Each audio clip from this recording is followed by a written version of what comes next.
Welcome back to the Business Simple podcast. It's your host, James, and today I have with me Nick Inkster. Nick started out as a carpenter in Western Australia. Well, not started out, but was a carpenter in Western Australia who moved back to Christchurch and started OGB Bar, which if you're listening and you're from Christchurch, you will know. Brought on a couple of business partners, opened the Austin Club. That hospitality portfolio, I suppose you call it, has grown massively since then. And doing some research, we'd connected a couple of years ago, and I'd met you in at OGB. I saw Civil and Naval in Littleton, Fox and Ferret Shirley, Church Pub, which is awesome, Prebleton Hotel, a number of other places added to what you guys are doing. I'm sure you're a really busy man, Nick. Thank you very much for coming on and sitting down. You said it's your first podcast too. Yeah, no, thanks for having me. Yeah, no, first podcast. Nice. Typically what we do, and I don't know if you've had a chance to listen to any of these episodes before, but we kind of start with the people that come on story. What was it that kind of drew you, I suppose, back from Western Australia? Yeah, correct, yeah. And made you want to start a bar, and how did that all happen? Yeah, well, I sort of always dreamt of opening my own bar one day. My dad had always said to me, you're a bit of a sort of natural host. I used to love throwing a party at home, getting the boys around, when I was sort of around that sort of 16, 17 years of age, when I was still at home living with mum and dad. So I guess my dad passed away in 2013, and he'd always said, I should build my own bar because, he thought I was a good host. So I did 2 more years over in Western Australia. So 2015, I decided to pack up over there and come home and build a bar for the old man, which was OGB. How cool. I didn't know that. Yeah, in the old government building. Yeah, wow. So I sort of always loved old buildings and loved my heritage. And obviously with the earthquakes in Christchurch, I thought there was a real, there was a gap there for building and pouring the heritage back into Christchurch because we'd lost so much of it. So there was a real opportunity there to come back and open a bar in an old building, and I was fortunate enough I bought an apartment upstairs in the OGB, and that sort of led me to leasing out the ground floor, which was in the main foyer, which is where OGB is today. Yeah, cool. And obviously that, I know we talked a little bit before, and I there's parts of the story that I'll maybe tell you after this podcast, but I started out in hospitality, and my dad actually owned the place that I worked. It was one Coyotes and then one bar in the Palms. Yeah, I know you're now the Fox and Shirley, Fox and Ferret and Shirley. I've seen firsthand how hard it is to run a pub, and I think to do that and to also grow a kind of a collection of hospitality venues like you have. What is it that you think that you've kind of brought to the table that's been different to some of these other operators that struggle so much? Yeah, like coming from a carpentry background, construction carpentry, that's a tough trade. It's a tough industry, and loved to bits, but, it was hard. But hospitality is brutal. I was the romantic or the romance around hospitality, it's real. Yeah. And there's a romance with it that keeps me going, but at the same time, man, hospitality is brutal, and some days I just drive past a building site and wish I was just on the tools and went home at 5 p.m. and forgot about it, But with hospitality, 7 days, obviously day and night.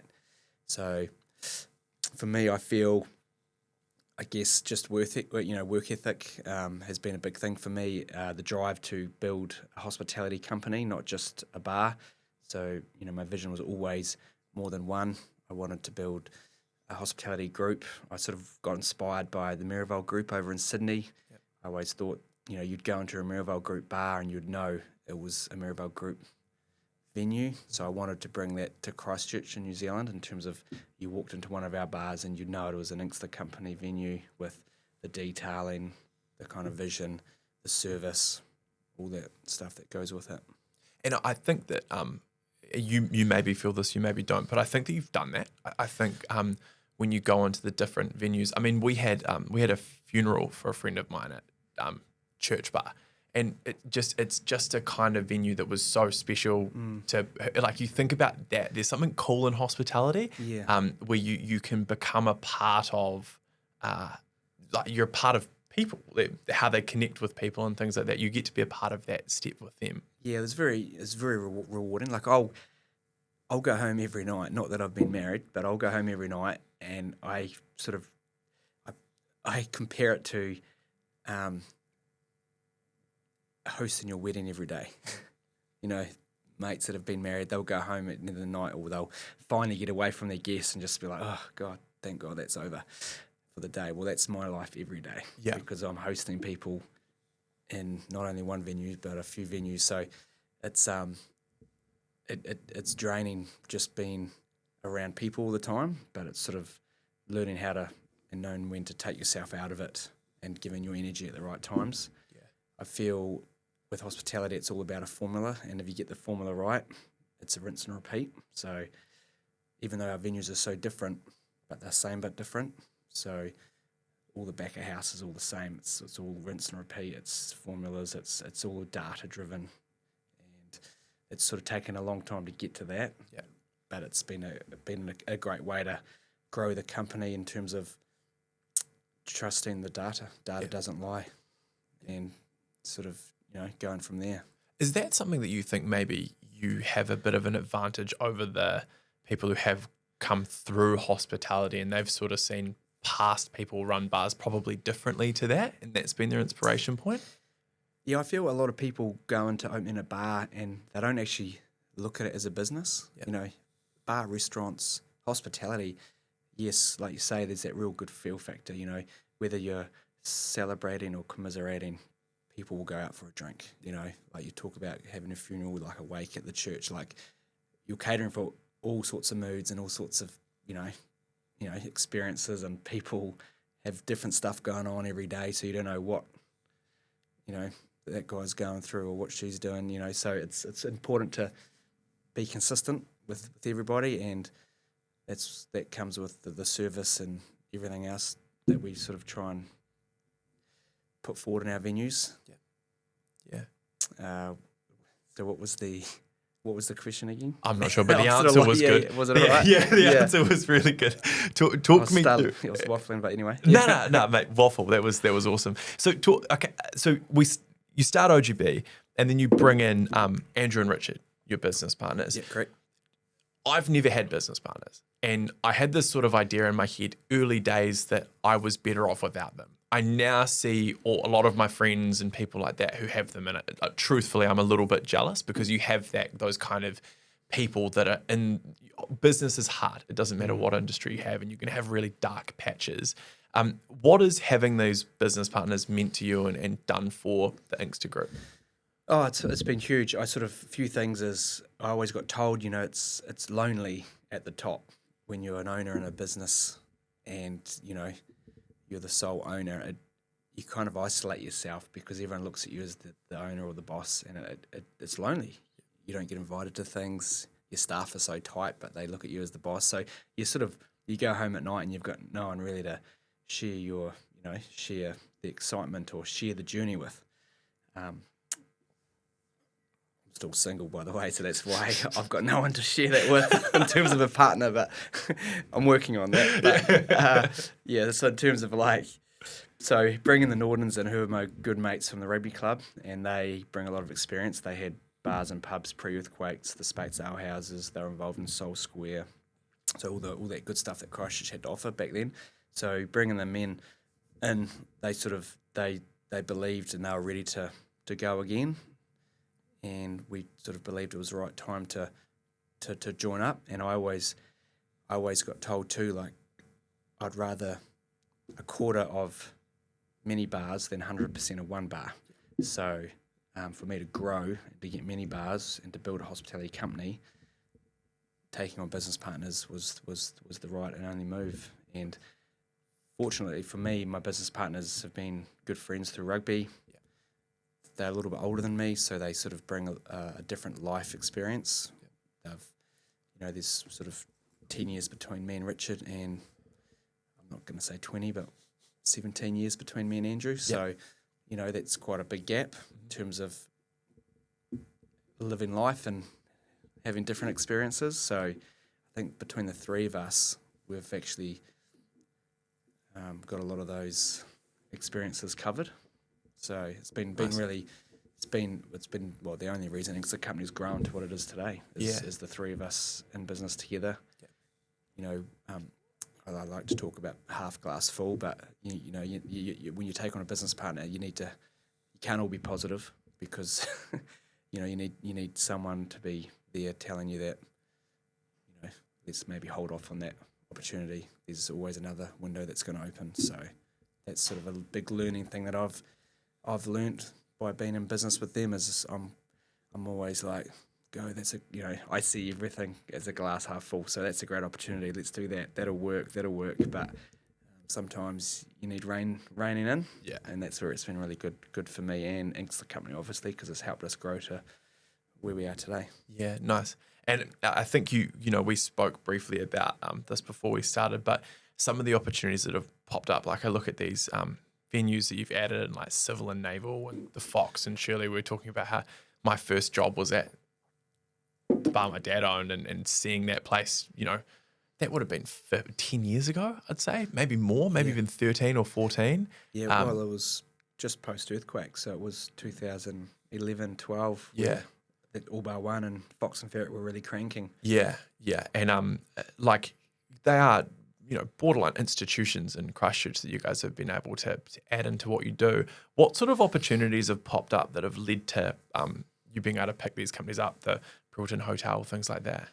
Well, sort of our bread and butter is we like to build a venue and create a brand, like we have done with OGB and Austin Club and the Church and Paddy McNaughton's.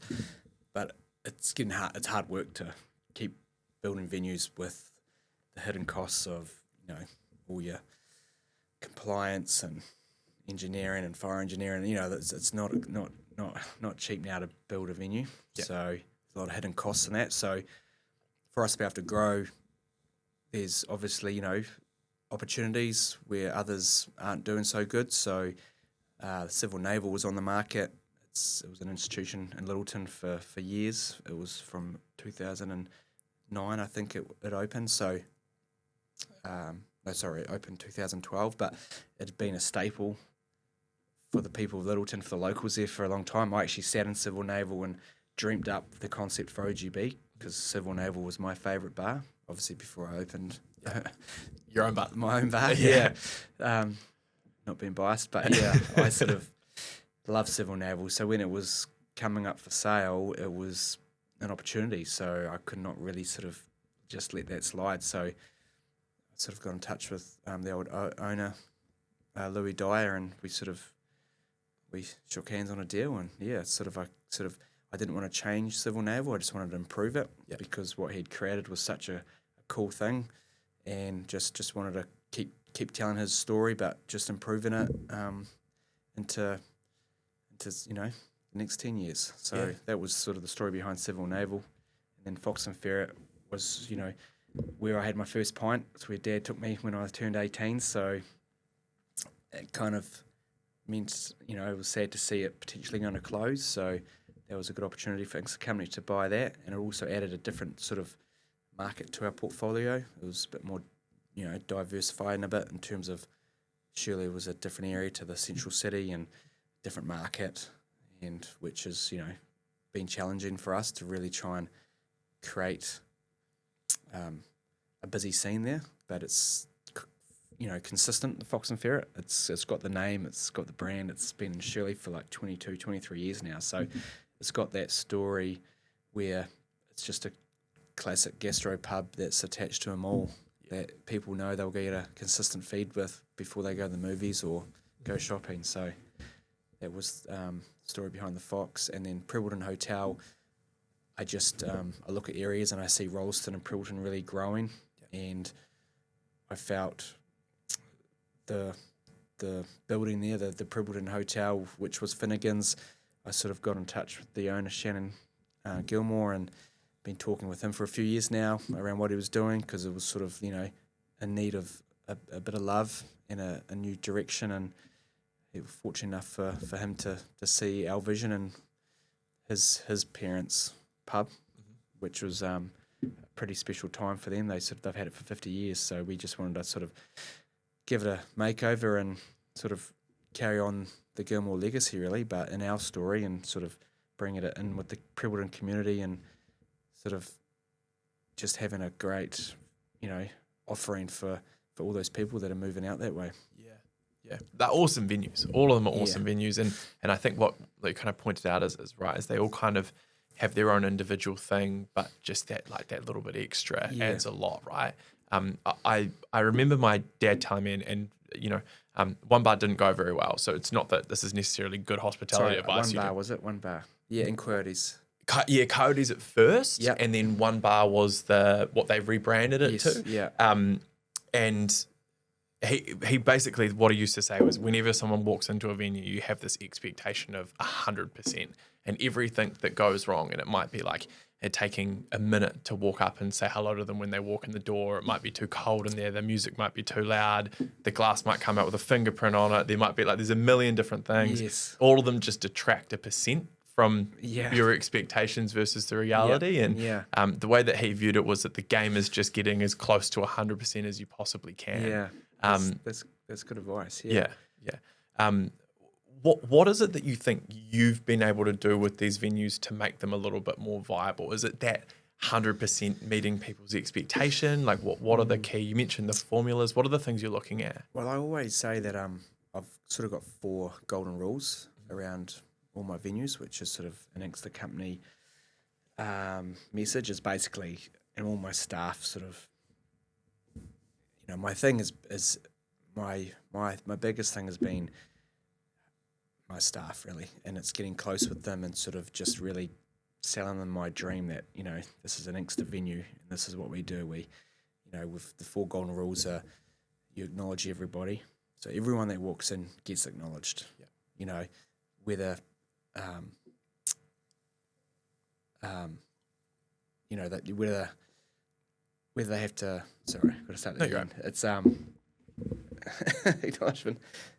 So it's acknowledgement, engagement, appreciation, and smile. Mm-hmm. So everyone that comes in gets acknowledged. Yep. So whether it's I'll be with you in a few minutes, but they get acknowledged. Then it's engagement. So they're given either a glass of water or a menu, so they've been engaged with, so they know they've been looked after. Appreciate who you are and where you're working. Appreciate obviously the customers, and then always smile. So if I'm walking into one of my venues and my staff aren't smiling, I know they're not appreciating. They're certainly not engaging with the customers, and they're not acknowledging the customers. So that's been a big thing I've sort of tried to drive for many years now, and it's worked. My staff are. I mean, it's tough because we're all humans, so everyone has days, and it's work at the end of the day. But it's just trying to create a space that doesn't feel like work for them, and I try and sort of engage and talk to all my staff and know all their names and ask them how they are. And it's tough at times because you do get busy and you get consumed in what you're doing, and you're trying to either build another bar or grow it and work on operating it and trying to work on it, not in it. So it's hard to then sometimes get in it and not feel like you're actually on that level with your staff. I try and stay on that level with all the staff. Yeah. And something that I definitely remember, and it may not be so much like this now, but it was for sure, is you were in OGB all the time. Yeah, correct. Yeah. So because I lived upstairs, I sort of probably spent the probably first 4 years in that bar every day. Yeah. I had a vehicle in the basement where the car park is, and there were some weeks, even a month, I remember jumping in my car and thinking, I haven't actually driven anywhere for weeks because I never left the building. Yeah. Deliveries come. Yeah. Doors open. So it was a tough time. And I remember one of those nights I was mopping the floor, closing the bar up, and I was thinking, is this why I left my job in Western Australia to come and work harder? Yeah. So the only way for me to get off the mop was to try and grow a hospitality company, and that's where I sort of took on the Nordens. The way we went. Yeah, sure. And is that what does your day-to-day look like now? How involved in the venues are you? Hands-on? Is it more management? How does that look? Yeah, so I'm 7 days, but I try and saying that I can also do what I want. So it's a funny one. Like everyone thinks, all my mates, you're not working. Yeah, yeah. Even if I'm having a pint in one of my bars, it's still working, right? Yeah. So it's just I need to give myself a routine now. Routine is quite key, and a routine for me is something I haven't managed to be able to do probably since I've opened OGB. So I need to get myself into routine. The company's just hired an operations manager, which is a big step for the company. So the operations manager will look after all the venue managers. Yeah. So now that he's on board, my day-to-day life sort of looks like I'm sort of in charge of all the maintenance. So whether I can fix it myself or I organise the plumbers, the sparkies. So I believe if you can get onto the maintenance pretty quickly, it keeps the staff happy because there's nothing worse than a broken bar that's not working properly, ice machine that's leaking, dishwasher that doesn't wash. Like all those little things are, and they add up. So that's all affects your bottom line, all that stuff. So it's trying to minimise that, and if I can fix something or do what I can to, keep the venues operating, then that's my role. I also love to water the flowers, love to do all that pretty stuff. I'm always sweeping up. Yep. I can't just walk in a venue and walk over a straw. I've got to pick it up or a ciggy, but I'm always sort of just, like you said earlier, making sure the music's right, the heaters are on, the econs on, all those things which are really hard to get right because the staff are running around and they're busy. So they're hot, they feel warm. Yeah. But it's actually not warm because it's cold because everyone else is sitting down not doing anything, so they feel the cold more. So it's all those sort of things and just awareness of your surroundings, really. Yeah. So I'm quite big on all that. Yeah. I'm also quite anal with the uniform, detailing around my staff. Most of the venues have to wear a hat. They've got to wear a certain type of uniform, which is kind of the company's point of difference as well. Yep. We've all the venues have all got a different kind of uniform, which kind of links us together, which I felt has been quite nice for us growing in terms of our identity. Yeah.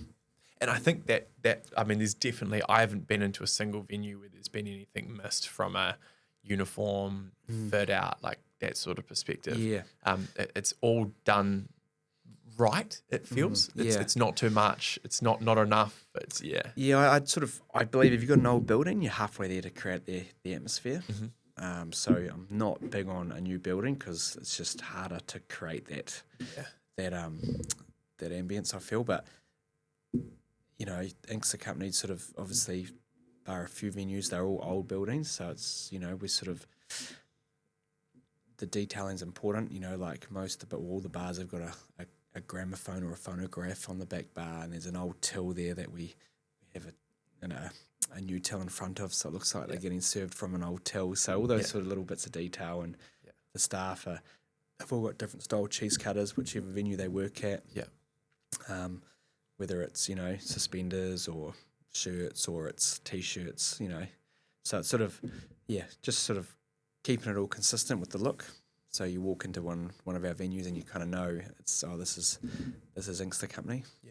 Yeah. I do think that it's a really cool way of doing it as opposed to having like a logoed uniform or something like that, which just creates a bit of a corporate feel. I don't like black uniforms, even though rule of thumb is hospo uniform should be black because you get dirty.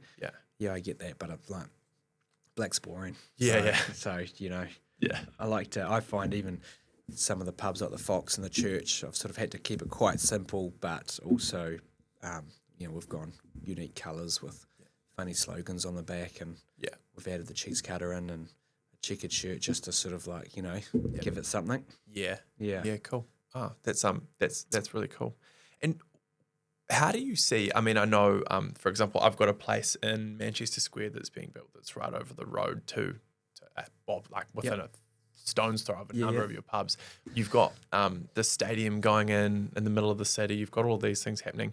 Where do you see, especially Central City hospitality going over the next little bit? Yeah, well, a lot of people say to me, "Oh, well done with the church location. Like you're right by the stadium." Well, when we took the church lease and we started our restoration of it and rebuild, the stadium wasn't even on our minds. It was about just restoring this beautiful old church and creating a great pub for the people of Christchurch. So now the stadium is visible, you can see it. It's like, oh, actually, That is exciting. Yeah. We're right there. So that just for us is going to hopefully be the icing on the top. Yeah. Church is busy now. It's just about keeping it busy. And obviously when we get those events at the stadium, I'm telling you now, the city won't know how to cope. You get 17,000 sold out in Addington, the city's chocker, right? Yeah. You're going to get 35,000 across the road. Yeah. There's I believe in, so I'm looking closer, there's not enough venues in and around the stadium or in Christchurch to really be able to cater and handle those people. Yeah. When you do have which is exciting, and it's going to create opportunities for lots of people. And they're definitely going to try to fill that stadium calendar up, I think. Yes. I think that, you know, and you know, if you think even if it's only a third sold out and it's 10,000 people or whatever, they're right there. Yeah, that's right. You know, it's when I've travelled and like some of the greatest stadiums in the world are like, you know, Millennium Stadium in Cardiff. You're right there in the central city. You come out of the stadium and the bars and everything's there. So same with Suncorp in Brisbane. So it's sort of like Christchurch is going to be like that. It's going to be incredible. Which is really rare in New Zealand. I remember Staples Centre in LA. It was the same thing. You literally spill out into the middle of the CBD. It's such a weird feeling because everywhere here you're used to kind of being 5Ks out or 10Ks out or whatever the Auckland venues and that sort of thing are a bit of a hike. Yeah. You don't have to think about that. No. You're in the middle of the Yeah. I guess the big thing is just how people are going to get to town, and you know, everyone talks about parking and car parking, and I'm like, I get it, but it's like, well, the idea is not to drive your car into the city. Yeah. You know, we don't want you driving because you're not going to be buying drinks, are you? Yeah, yeah. So, you know, Uber and bus so I'm sure they've got plans for that. But it's going to be, it's a year this month. Yeah. So they're talking about the opening, which is exciting. Yeah. And they've done an exceptional job. If we had Phil Major on the podcast, he was really cool. Yeah. But they've done an exceptional job with the build and like the delivery. Yeah. It's but BSEC Watpac, I sort of worked a lot with them a little bit over in Western Australia. So when I heard they got the contract with obviously South Base, I was like, oh, these guys know what they're doing. So it's exciting to see and how well on time the build's going. Yeah. So it's just great. It's a good story for Christchurch. For sure it is.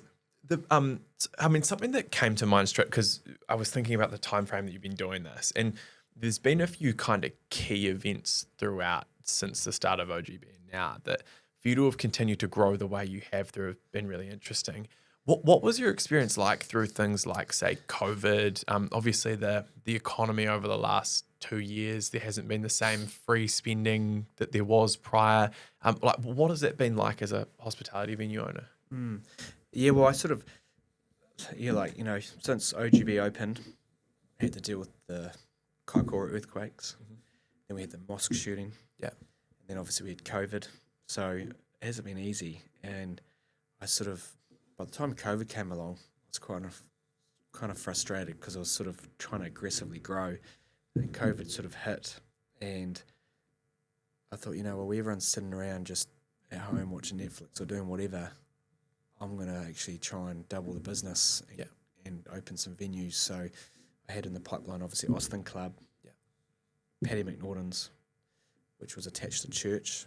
I knew church was going to be a few more years off, but Paddy McNaughton's was almost good to go. So I focused my energy on getting Paddy McNaughton's opened, Austin Club opened, and we'd bought Civil Naval. So they're 3 small bars. They're our 3 smallest bars of the group, but they're 3 very powerful branded bars. Yeah. And they're just all very different, but very same, if you know what I mean. Yeah. So sort of we opened those 3 venues basically during COVID. So coming out of COVID, people were like, wow, where did Inkster Company come from? So that was kind of a bit like the earthquakes. OGB opened, I opened OGB after the earthquakes. So I've been fortunate where I've been able to grow my business after negative events, which it's with a negative event, opportunities arise. So I've sort of taken advantage of that. Yeah. When you opened OGB, it would have been one of the first bars back in the city, right? Yeah, it was. It was certainly the first one back in the Cathedral Square. Yeah.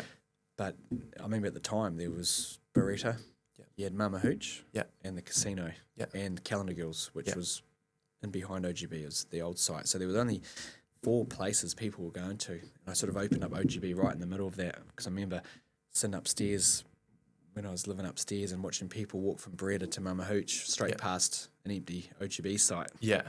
So I knew there was a market to capture. So and so I opened OGB with a different style, bit more of a speakeasy, cocktail, sit down, table service. And it was what sort of Christchurch was needing at that time. Yeah. Yeah. I think around that time I was working at the Dirty Land, which was a little yes. bit of a Yes. similar Yeah, yeah, feel. yeah. Maybe because that was kind of out of that group. It was a little bit more casino way, but on the other it was side sort of of just, it.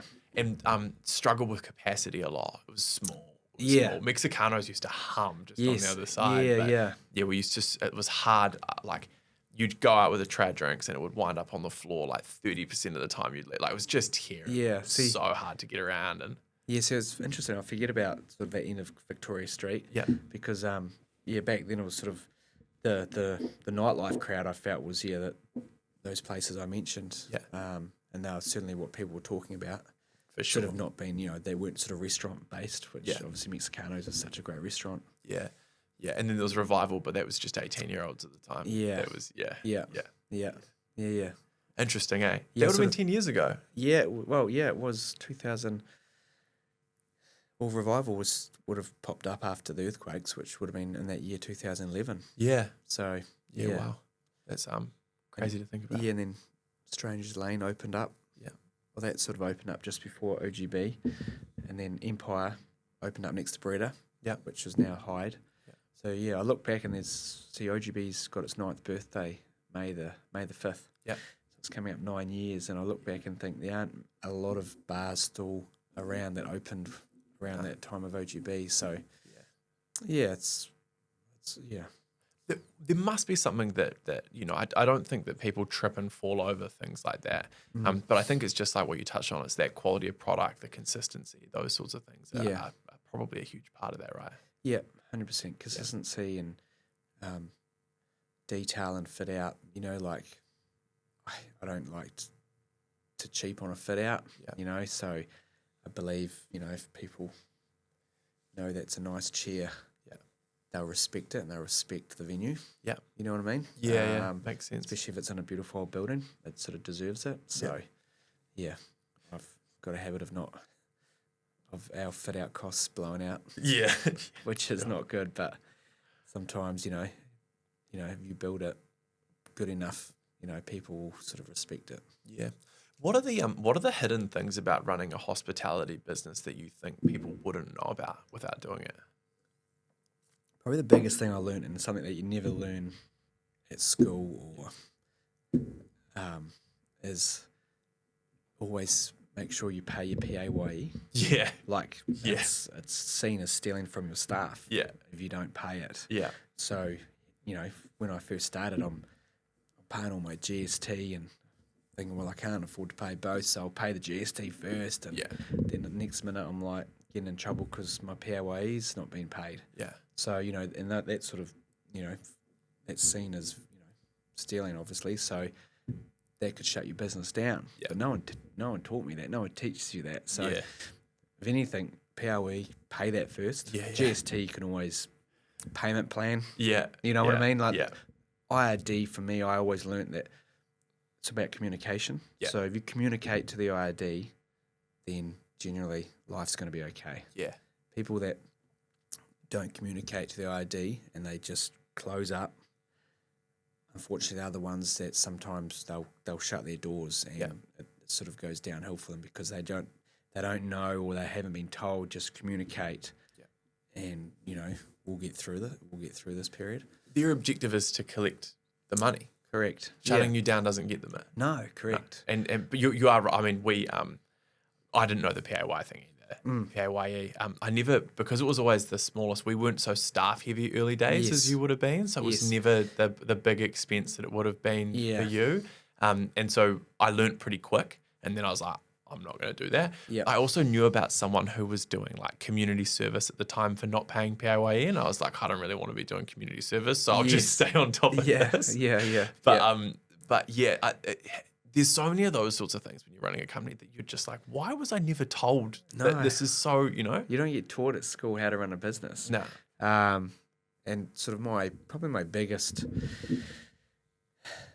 I say weapon is being naive, you know, because I was so naive going into OGB, building OGB, you know, I just, you know, romantically wanted to build a bar for the people of Christchurch, make my dad proud, and sort of being naive, I didn't really think about all the other stuff. So for me, that was quite successful because I didn't think too much about it, which would have maybe put me off, and I wouldn't have done what I've done. Yeah. So yeah, I agree with that. It's definitely not a game of the smartest person always wins. no, definitely not. It's just you know, having the ability to be confident, back your ideas, and work hard. Yeah. For sure. And like I said, I definitely I saw a lot of that work hard early days. And that's something that you don't really see a whole lot of, but as a customer you enjoy it so much. Is when you walk into a venue and the owner's there. So many of my customers now go, they just assume that I'm pouring pints still behind one of my bars. And I'm doing what I did at OGB for so long. And you know, I'd wear the uniform like the staff. I mean, it's funny, like most people didn't even know I was the owner half the time. I was just waiting their tables, and that's how I learned the trade. And that was me just saying, right, if I want this to be successful, I need to learn everything about this business. So now I find it, you know, I'd love to be pouring pints behind my bar, but my staff don't let me. You know what I mean? Because I'm become a hindrance because people just want to chat, and I'm trying to help them out, and I'm just slowing things down. So they keep me on the other side of the bar now. But then even then, it's like, well, I don't want to be just drinking alcohol all the time. So it's trying to be clever and smart around that too, because it is an alcohol. You know, we're selling alcohol and food, but it's how do you sort of manage that and at the same time try and look after yourself, and hard balancing act. It's a really hard balance. Very hard. I even find my background was MediWorks before going into digital, and they have a very old school customer service policy where like alcohol, food, staying out late, all those things are real. I used to serve MediWorks a lot. They're very, which look, like honestly, it's worked really well for them. They continue to be successful, especially locally here, because of some of the guys who've done that and the relationships they've built and things like that are exceptionally strong.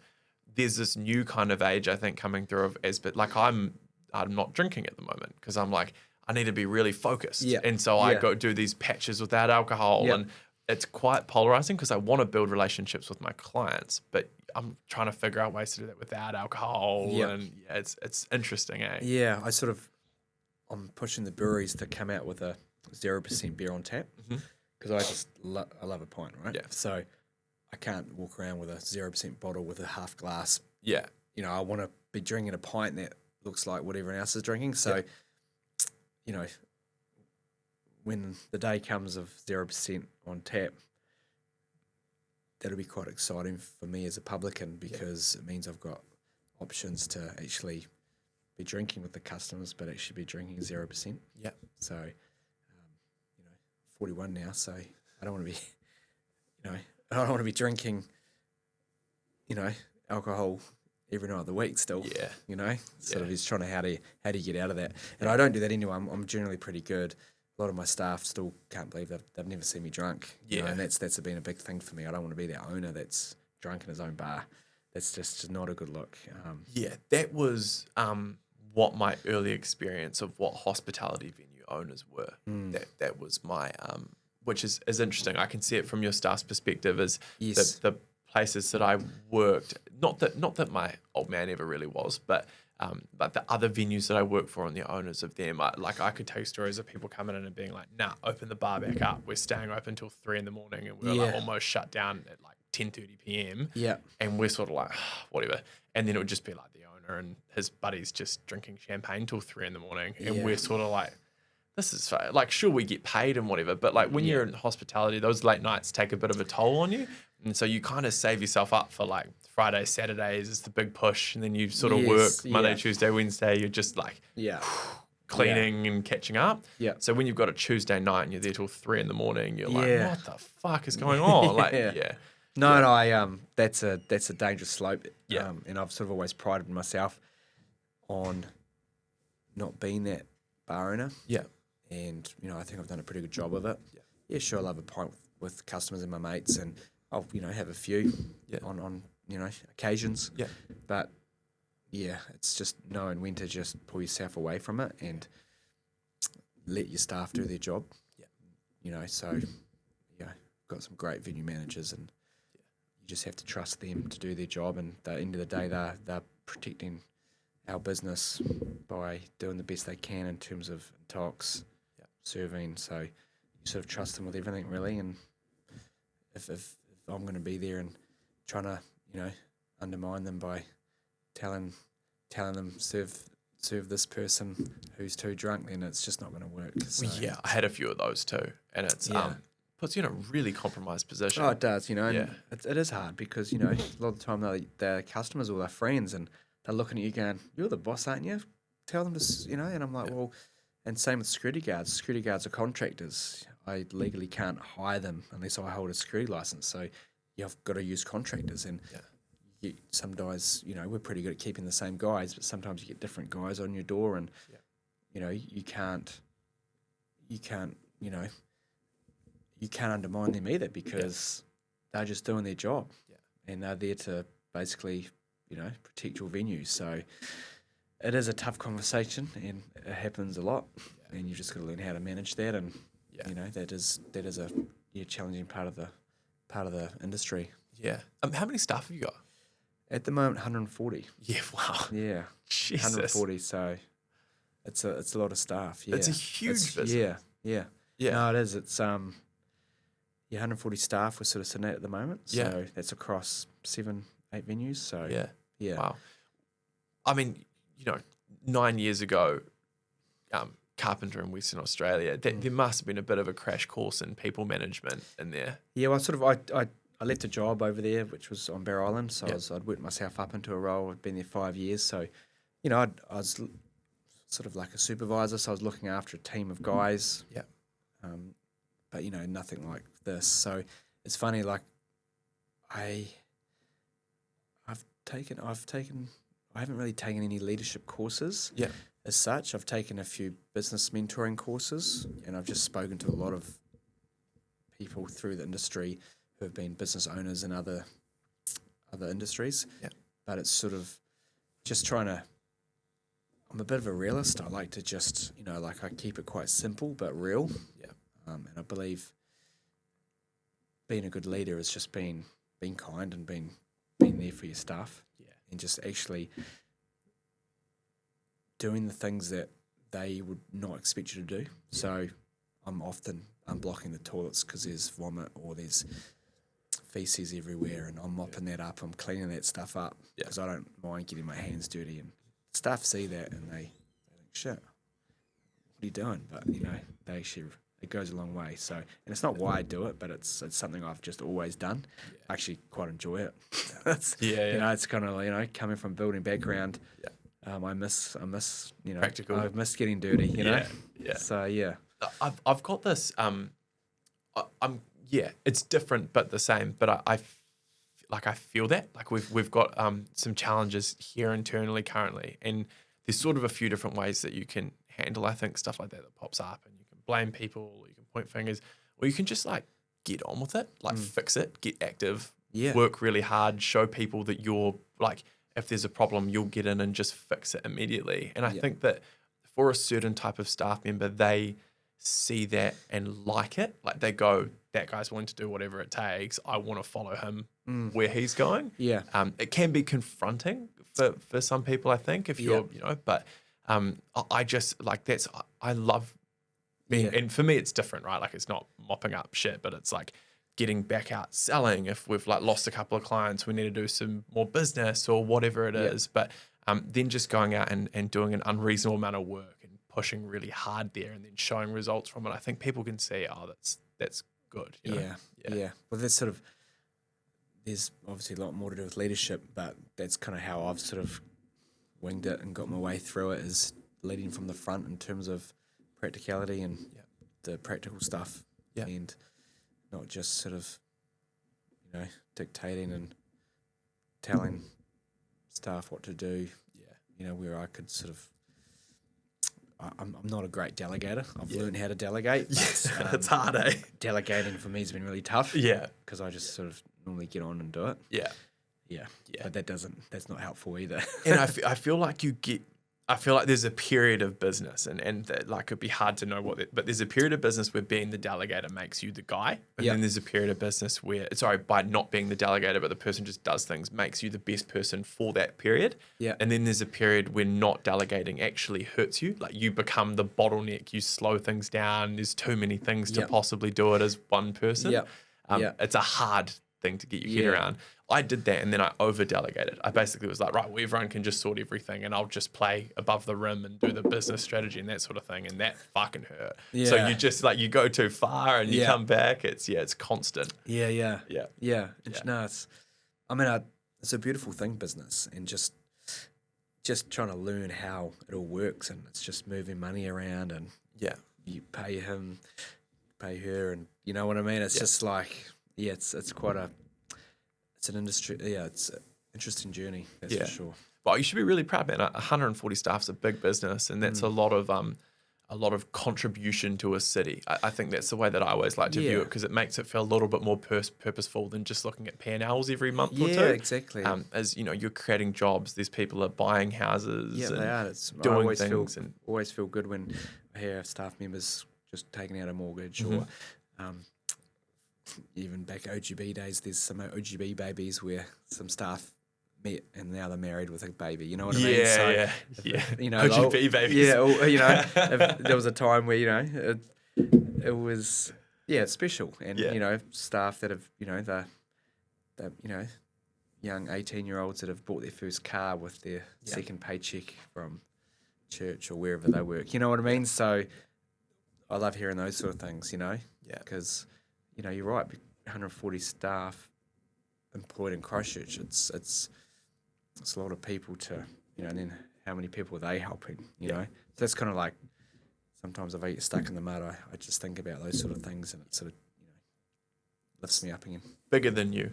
And I like that about businesses, that it's and then, like, I mean, I jump into things like this podcast. This then becomes another thing where it's like more about empowering the next generation of people to take that leap. The ones who are me and you are both very similar, I think, in the sense that we're very risk adverse. We love the gas pedal and not the brake so much. We like to go out and do stuff and just make things happen. And there's a whole series of people that might have that, but they're just a little bit scared, or they're a little bit, and hopefully hearing two people talk and go, I'm a bit like that guy. Maybe I could do it too, is empowering for them as well. I've had staff go off and start agencies. I've had staff that have come here not working in marketing and that have left to go to big marketing jobs at other companies, things like that. It's all really cool stuff. Yeah. Yeah. No, it's what was I going to say? I think. Sorry, I can't think. Sorry, I was waffling. No, you're right. I was waffling. I had to get one back. Cool. What was my point? I can't remember now. It might pop up. Sort of. So there's kind of, as we sort of move towards the tail end of this, there's one sort of key question that I tend to ask everyone that comes on here, which is, if you could go back and do your time again, right from when you moved back from Western Australia and sort of got into it, and there was one thing that you'd do differently, what would that one thing be? You know what? I've been asked this before, and probably nothing. Yeah. Because I sort of, just, my mum always says, just pinch yourself and just stand back and look what you've done. And I sort of, I'm 7 days, I'm busy, but I'm living my dream. I love my life. Like, for me, work's not work. Yeah. So I probably wouldn't change anything, really. Yeah. I mean, apart from the fact that the business is the healthiest it's ever looked, but me personally, I'm broke. You know what I mean? Because everything's in the company. I'm building towards a future. I'm building towards an exit. Yeah. I'm building towards, something. So that's the sacrifice I take, I mean, I could easily go back to Western Australia and earn a great salary building in the oil and gas, but I choose to stay here and drive and build a business and a hospitality company that is going to benefit the people of Christchurch, and plans are to go New Zealand. So we've actually just purchased a pub in Nelson. Yeah, wow. So we're looking to open up in Nelson in August, and that'll be a good test for us to manage something out of town. Yeah. So that's exciting. Yeah. And if we can get that right, then we know we can look at other towns and cities in New Zealand. Yeah. There is something in that I think people don't understand, that like the business is worth X, but I'm worth Y conversation. Yeah. And there's for me, I found it really challenging. I've got a 9-month-old. Congratulations. Thank you. And that's probably been the first time that I've really been prompted to try to take some off the table, because up until that point, it was 6 straight years of just like, it all goes back in immediately. I mean, a good example is I bought a house, sold it, and then put all the money that I'd like gotten from it, plus my deposit, into my company's checking account, and rode through a rough 3 months and just chalked it. And just I had it off the table and just put it back in. Like I've just, because it is actually what it takes to continue growing. Like the cash is the oxygen, and it's the thing that keeps it moving. Yes. The more that you draw out, and don't get me wrong, I've done a few dumb things, but like the more you draw out, the slower it grows. Yeah, that's right. Yeah. So, Andrew, business partner, he's very disciplined in that aspect of, we take money out, we all take money out. Yeah. But we're not, because we're growing a business. Yeah. And, we've got, our goal was 20 venues. So, we're only at 8 with Nelson. So we're not even halfway there. Yeah. But we're sort of halfway. We've met our targets for our halfway mark. So we know we're on the right track. So we know if we get to 20, we'll get to our magic number. Yeah. So. And is that your exit number? Yeah, just in terms of like revenue per week, and obviously with that will come hopefully a dollar figure, which we're happy with. But but then we're having too much fun as well. So it becomes so hard. It becomes hard because but then also there's always there's always an exit. Mm-hmm. Everything's for sale. Yeah. For the right price, but it's just about how you do it and how you manage that, and if you're living the dream and enjoy what you're doing, then that's life, isn't it? And some people sell pieces and stick around, and there's all sorts of stuff like that. There's so many options. Yes. Yeah. So who's the buyer for something like that, like a hospitality group?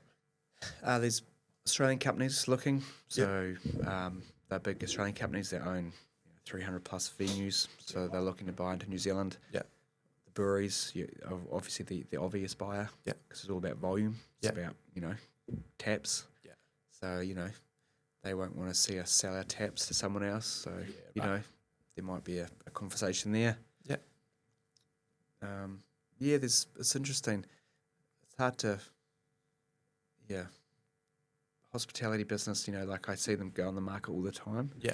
And it's thinking really, well, what are you selling? Like you're selling a lease and maybe some chattels, because often they're selling because they're not making money. Yeah. Which means there's no key purse, there's no sort of goodwill. Yeah. So it's kind of like it's this really hard one to value, a hospitality business. Yeah. That's where my vision has been. Old buildings. Old never gets old, I don't think. So it's not the flavour of the month. No. Yeah. So the pub in Nelson is a beautiful old building, 1938 Art Deco.